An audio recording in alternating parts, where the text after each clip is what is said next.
we are. It's almost 6 o'clock. We're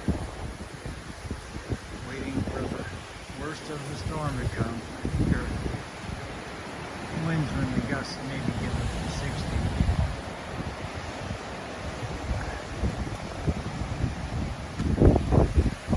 It just comes in bursts.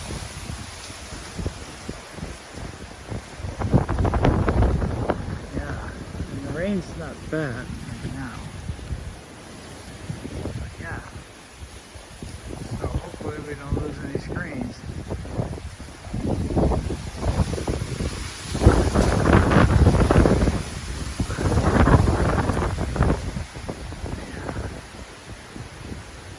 It's really blowing,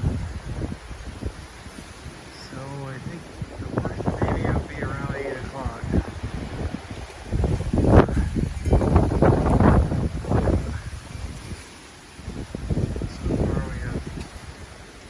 One palm broke in half at the back there.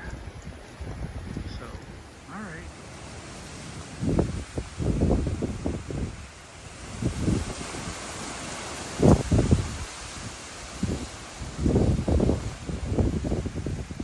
Wow, this is crazy.